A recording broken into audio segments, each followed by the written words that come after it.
जी, आज मैंने भी रिकॉर्ड तोड़ दिया। मैंने कहा चलें शादी के बाद जी मैं भी ये काम सीख लूँ। तो वैसे अमूमन लड़की हैं जो शादी के बाद ही सारे काम सीखती हैं। तो जी मैंने भी आज घर में दही जमा दिया है। दूध पड़ा हुआ था एक्स्ट्रा, तो मैंने जी इसको रात को लगाई है जाग, और मुझे डर था कि शायद ये अच्छे से ना जमे, लेकिन माशाल्लाह बड़ी अच्छी सी दही, और खट्टा भी नहीं था, मीठा दही जम गया था। और मुझे बड़ी खुशी हुई थी कि मैंने फ़र्स्ट टाइम ये काम किया, और माशाल्लाह मैं जी इसमें कामयाब हो चुकी हूँ। इस दही को फिर मैंने जी सुबह नाश्ते में इस्तेमाल किया। तो जी इसकी हम लोगों ने बनाई थी मीठी लस्सी, और साथ में हम लोगों ने खाए थे ब्रेड, और ये बड़ा ही मज़े का नाश्ता लगता है मुझे तो। और गुजरावाला में तो हमारा अमूमन यही नाश्ता होता था सुबह के टाइम। मेरे अब्बू लोग जी इनको बड़ा पसंद है। उसके बाद जी ये कलर के लिए मेरे पास आई थी आंटी, तो वो कह रही थी कि ये देखेंगे भी इसकी भी प्राइस बढ़ा दिया 2 दिन के अंदर 60 का हो गया। मैंने कहा पर शायद पहले से ही हो। तो मैंने कहा ये कलर आप जैसे लगाते हो ना ये अच्छा तो नहीं होता, तो आप कमेंट्स में बताइएगा ये कलर अच्छा होता है कि नहीं। उसके बाद ये बेटियां मेरी लगवा के आई थी मेहंदी। छोटी वाले ने भी मेहंदी लगवाई थी और बड़ी वाले ने भी, क्योंकि उनके स्कूल में था कल्चर डे, मतलब उनकी पार्टी थी, फन पार्टी थी। तो ऐसे कैसे हो सकता है जी स्कूल में पार्टी और बच्चियाँ ऐसे ही चली जाएं हाथ खाली लेके। लेकिन ईद से पहले ही मैंने कहा ईद की तैयारी कर लेते हैं, नो टेंशन। तो ये बच्चियाँ मेरी बेटी लगवा के आई। तो छोटी बेटी मुझे कह रही थी कि मम्मा मैं मेहंदी लगा के आई हूँ, मुझे पैसे दो ना। तो मैंने कहा जी मेहंदी लगाने के कौन पैसे देता है, मेहंदी आपने लगवाई है, हमें पैसे दो। तो कहती है क्यों, मैं क्यों दूँ। मैंने कहा दो ना आप। तो ये जी माशाल्लाह बहुत प्यारी मेहंदी लगवाई थी उन लोगों ने। फिर जी इन लोगों की ड्रेसिंग जो मैंने इनको करवाई थी, तो वो माशाल्लाह ये मैंने जी वाइट फ्रॉक इन्होंने पहनी थी। दोनों बहनों की सेम फ्रॉक थी, और ये मैंने गुजरावाला से ली थी।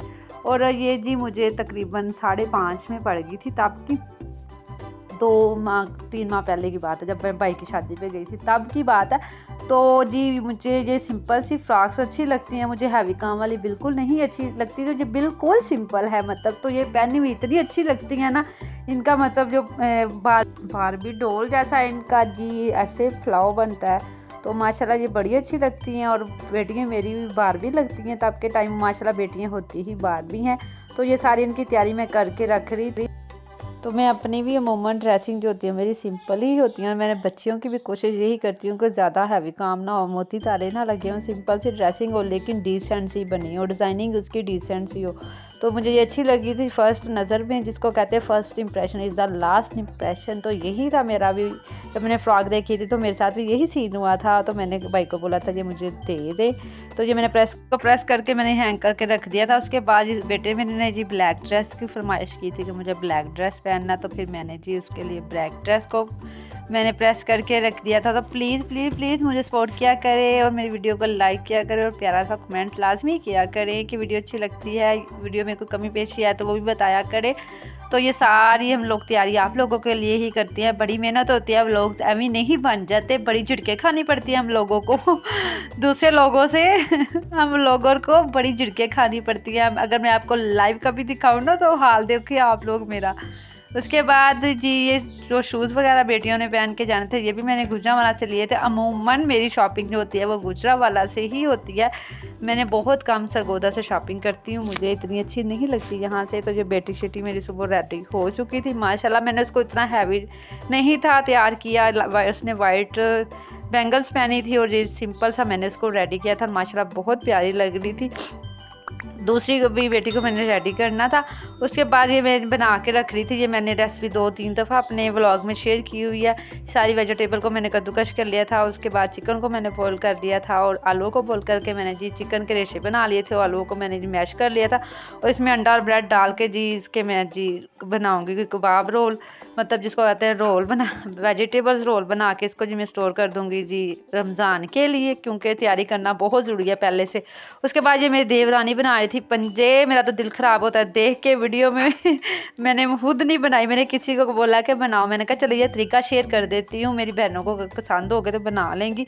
तो ये जी गर्म पानी करती हैं, उसके अंदर ये पंजे डाल देती हैं, और फिर इनको फ़ौरन उठा लेती हैं, ज़्यादा नहीं इसके अंदर रखती है, और इनके ऊपर से वाला मांस खींच देती हैं, और ये साफ़ हो जाते हैं बिल्कुल।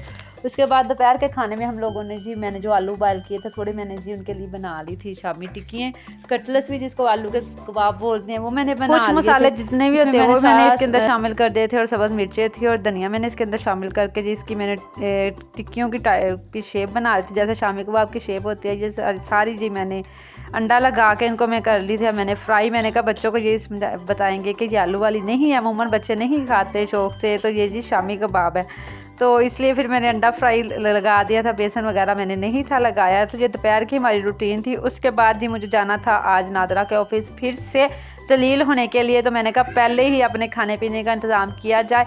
और ये मकई फ्रेश बन रही थी और चने थे, और ये वैसे ही बड़े मज़े के लगते हैं, इंसान की आधी भूख तो वाकई ख़त्म हो जाती है इसको खाने के। लेकिन ये 50 रुपये के भाई हमें पता थोड़े थोड़े दे रहे थे, जिसको बोलते हैं ना छटाकी से भी काम थे। हम लोगों ने 50-50 रुपये का ये सारा सामान लिया था, और तकरीबन हम लोगों ने 250-300 रुपये का यहाँ से सामान ले लिया था।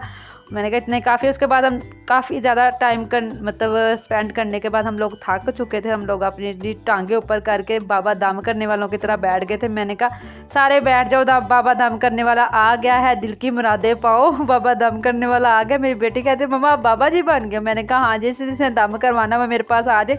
और जो मेरे साथ लोग बैठे हुए थे मुझे देख रहे थे। मैंने कहा नो टेंशन, मैंने कौन सा दोबारा इनके पास आना है, जो मुझे टेंशन। मैंने म्यूट लगा दिया। अगर आप मेरी रिकॉर्डिंग सुनते ना तो आप हंसते। तो नेक्स्ट व्लॉग में आपसे मुलाकात होगी। अल्लाह हाफिज़।